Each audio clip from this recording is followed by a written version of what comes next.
I'm going to give you some book reviews of two phenomenal reads that I think would benefit you if you read them throughout your pregnancy. So stick around.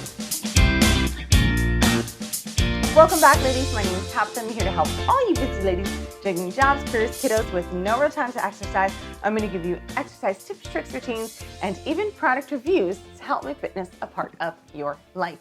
And so this is not a fitness video, but it goes hand in hand with fitness, in my opinion. We are going to do some book reviews. I'm going to talk to you about these two phenomenal finds of books that I really wish I had heard or known about them when I was pregnant with my first son in 2014-15.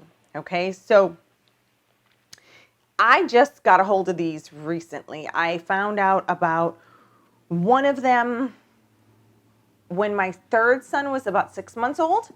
And then I said, I'm going to save it to read when I'm pregnant with number 4. And then the other one, I just found out about it kind of recently. I heard about it, but I didn't know there was really a book. I didn't really understand it. And then my friend started reading the book when she was pregnant and loved it. And so I was like, okay, I got to read this. So I don't know which order I should go in, but they're both phenomenal. I guess I will start with Dr. Bradley, The Bradley Method of Natural Childbirth. And this is, it's called Husband Coached Childbirth. This book is so good. I've had it for a week and I'm halfway through.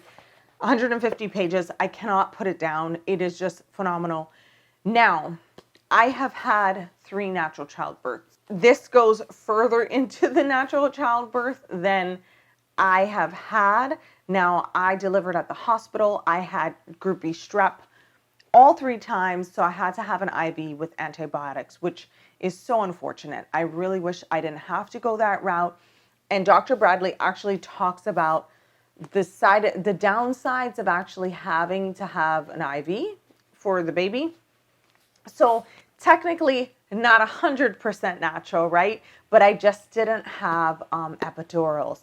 Now with my first son, I was in labor for quite some time, 22 hours from when my water broke, but I only felt the pain for about 8 hours before he was born. And because it was my first one, I was up for over 48 hours. My husband felt bad and was like, is there something else we could give her to make her more comfortable? And so they offered me Phenagrin. And Dr. Bradley mentions it in this book, why your husband is so essential for delivery. Because when women are in pain and you're struggling through it, he said they're very agreeable. They're agreeable to almost anything you offer them to make them feel better, even if they're making it through okay. Of course, I think that's just kind of a natural, something natural. You want to reduce the pain. It's a survival mechanism, right? If you will. And so he mentions why the husbands are so important. It was my husband that asked the nurse. I didn't ask for it. And then the nurse said, oh, we're going to give you half the dose in your arm, half the dose in the IV. It's not going to take the pain away, but Phenagrin is an anti-nausea drug, and it gets you really loopy. So you feel like on cloud 9, and you just don't care about the pain anymore, I guess. I hated having it, although I did take an 1.5-hour nap. Now, he talks about the side effects of having the epidural and things like Phenagrin or any kind of medication during delivery. And as I read it, I just kind of it crushed my heart a little bit, because some of the side effects that he mentions in this book from the anesthesias or the medications, your baby is less likely to breathe really well when they come out. And my son came out blue. And then he said that the babies who have drugs in their system are less likely to nurse right away. And they're just not as motivated. They will fail hearing tests. They won't breastfeed as well. And also the drugs affect the mom's nursing ability. It stops the breast milk flow from coming in as fast as like if you didn't have the drugs, which I was just mind blown by the science behind everything. And he shows research in here as well that you can follow up on if you'd like. And then I did not get epidurals because I didn't want them. I truly believed in my body's ability to have the baby. And what was fascinating that I learned in this book is that he deliberately says that women who trust their body and believe that their body is going to birth that baby the way that they were designed have easier deliveries. And so I was like, wow, that's fascinating. But so he's made me feel a little guilty, a little bit because of the antibiotics and the IV and the Phenergan, but at the same time, so fascinated because as delivery progressed, I know the things that I did and I naturally relaxed. I closed my eyes, I whispered, I was relaxed during deliveries all three times. Okay. So what actually inspired me to pick this book up to read is that because I had had the benefits of being relaxed during childbirth and not having the epidural and being totally okay with it, and just I can't tell you that it's blissful. It's painful in a sense, but it's also joyful in another sense, you know? But I never knew how to explain the feeling or explain how to relax for childbirth or how to really, really prepare for it. So I was so inspired to read the book because I wanted to understand the science of how that phenomenon of relaxing through a delivery to just allow your body to do what it does naturally, how it works and how could you explain it. And this book does such an amazing job at explaining it that I recommend all moms read this. Now, the biggest idea, of course, of this book is that you have an unmedicated delivery and your husband is there to support you. So it's very important. He talks about how important your husband is to be there to support you during delivery because back in the day, they didn't allow husbands in the delivery room, which is kind of unfortunate.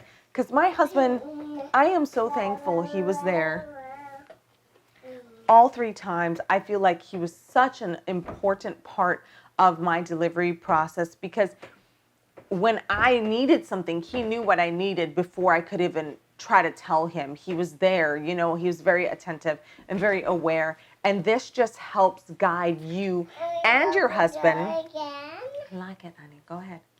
It helps guide you and your husband through the process of knowing, good job, knowing what to do during delivery and before and after, throughout your whole pregnancy and everything, so that you are both aware of your bodies and he can help make sure everything goes smoothly for you in the delivery room because you're not going to be your best advocate because you are in pain or you're trying to relax through it to get through.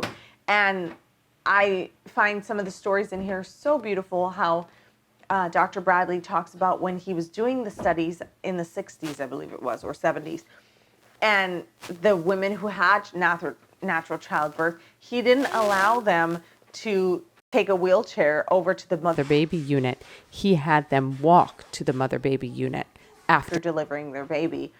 And it was like a shock factor back in the day, you know. So today it's much more normal unless you got some sort of drug, then they make you take the wheelchair. But such an amazing book. I cannot put this down. I highly, highly recommend it. And I still have, it talks about everything. Let me go through some of the chapters for you. Introduction, Theory of Natural Childbirth. It's not nice to fool Mother Nature, where fathers fit in. Preparation for the first stages of labor, second stage of labor and birth.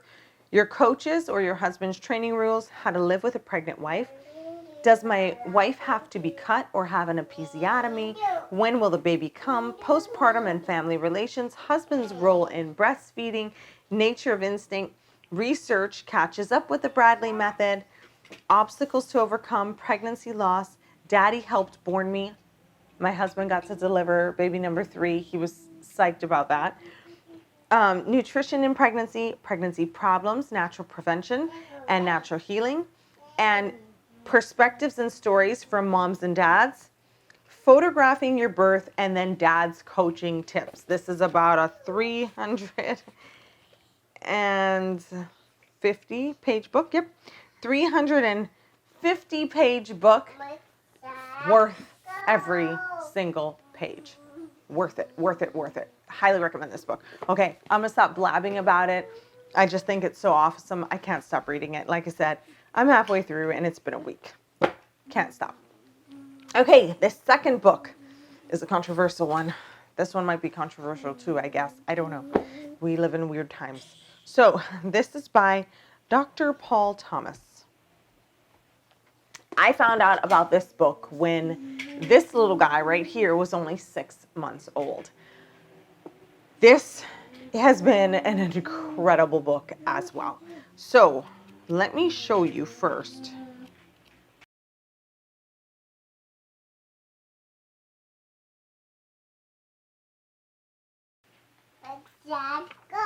Okay, before I talk about this book, I don't know if you can see this here. This is page 340 to 410. It's got 306 research articles that are cited in this book. Really, really important to me. I'm really big on research and science, and actually understanding how things work. And so the fact that he does not leave out the research in this book is really key, in my opinion. So this book talks about the importance and unimportance of certain baby shots. Now, I am in the military. I've been in for almost 17 years now, just shy, and I have gotten everything under the sun. I was also born in the 80s when we didn't get as many baby shots as they do now. So when it came to me having my children, I thought, oh, whatever the pediatrician recommends, I mean, I got everything, so of course we'll give them everything too, right? Apparently that's kind of wrong. It doesn't affect everyone the same. So we have 3 little boys. One of them, our oldest, has injuries, unfortunately, that I never realized were injuries initially. But as I've learned and as I've done research, I have learned, and we won't talk about his particular situation. If you all ever want me to do a follow-up on some of those sort of topics, we can do that later on. But I kind of was blinded to it because I was a new mom. I didn't know. And, you get your newborn 2-month, 4-month, 6-month, 9-month, 12-month, 15-month, 18-month. And it's like 4 at a time. And you feel bad. I remember feeling bad, like, oh my gosh, my poor baby's crying, this sucks for them. But I never really understood. I was just like, okay, this is what's recommended, so I'm going to go with that. Until I realized that all the weird things that were happening were actually side effects. And so they got progressively worse as he got older. And at 4 years old, we ended up in the ER. And then baby number 3 was in the process of getting, his doses, and he started showing the same symptoms as baby number 1. And I said, oh no, something's going wrong here. And I started researching like crazy. And then there's where I found this book and a ton of other research. So we have changed things up in my house. Now, I know that is such a controversial topic, and I didn't even get into the book yet, but I think it's so important for us to just, especially with health, we don't know everything. Nobody knows everything, and I think it's fascinating how God has designed our bodies to be so resilient and amazing. And I think about the generations that have come before us and how they survived, and we have a lot of quick fixes for things nowadays, and maybe our quick fixes are wrong. And I'm totally open to those ideas and the research that comes along with that. And I think that trying to live an educated life is just kind of being open to seeing what fits us best, right? Because not everything's going to fit for everybody perfectly. Boy number 2, 0 problems, nothing, like no sign, totally normal. So now we'll get into this book and why it's so important. I think it's so amazing that this doctor is so transparent and that he explains how he just thought like everyone else, like the good of the good, right? Let's just do all these great things for these little babies. And then he started listening to his patients a little bit more.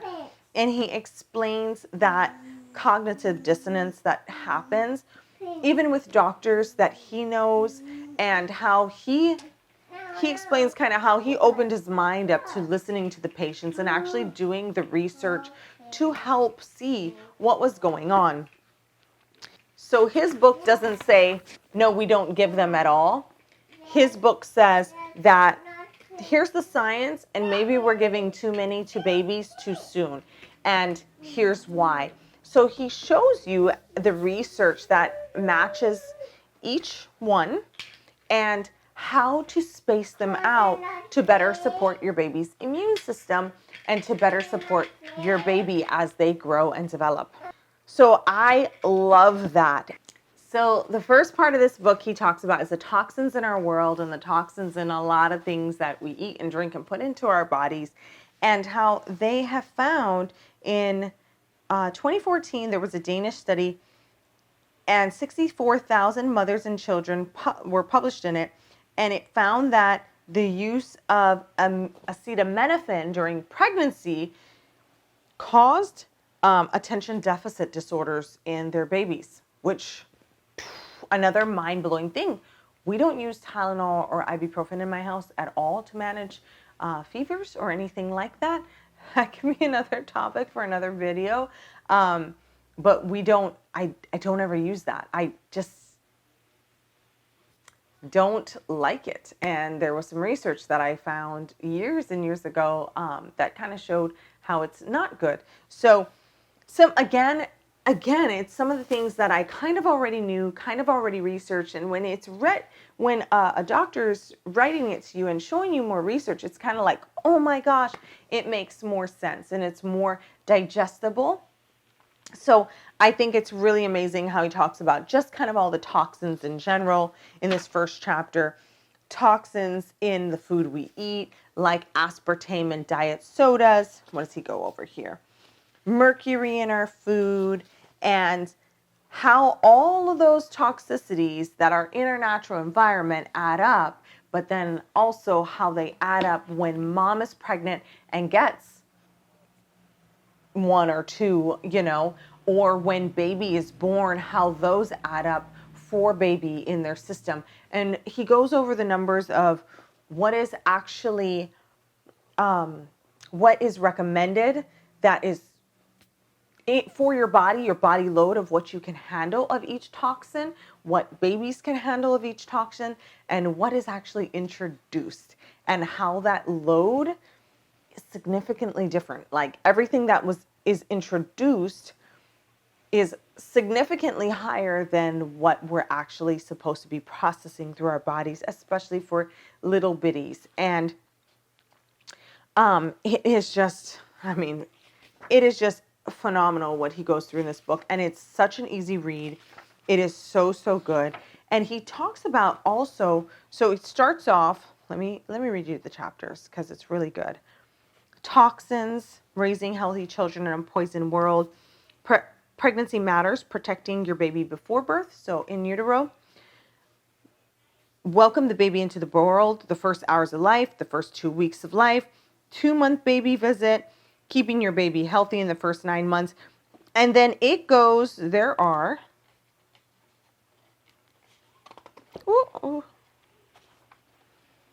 12 chapters, and it goes through all of your childhood development as the years go on, school age children, support your child's immune system, a cheat sheet, and where do we go from here? So there's a lot of really great information in here. I haven't read the whole book because I stopped reading this one to read this one, but this one is phenomenal too. So I am on chapter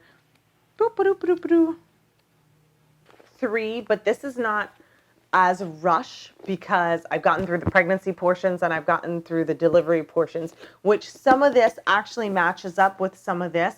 So there is research that matches each other. Basically, it's living a natural life, which I totally love because I'm totally into supporting my body naturally and eating healthy and organic and all those sort of things. You know, I'm just that way. So this book is one that I will probably keep for kind of a while once I go through it all, even though I will not read it all before this fourth baby's born. I don't need all of this immediately. So I can take this one in little bite-sized pieces rather than this one, which I'm like, I got to get it through, got to get it to one now so that I can have all the juicy information before I deliver. This one is get as much as I need through delivery, and then I can just take it bite-sized pieces at a time and understand and do more research as I go on. But another thing I really love about this book in the appendix,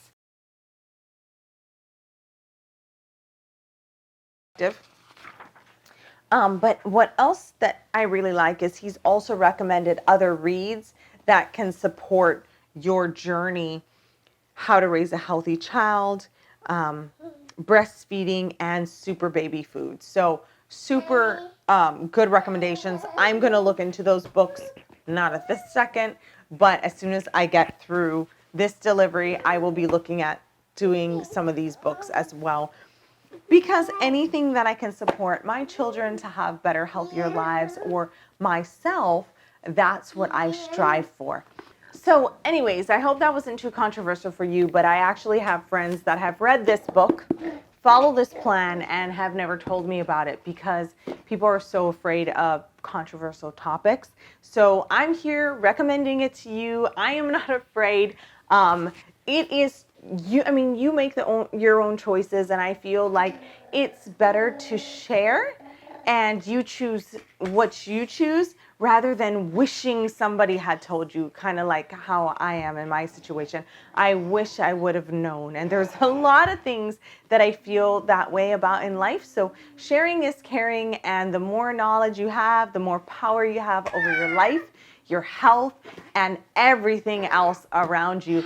But I hope you like that. And as always, stay positive, work hard, and God bless. Play now.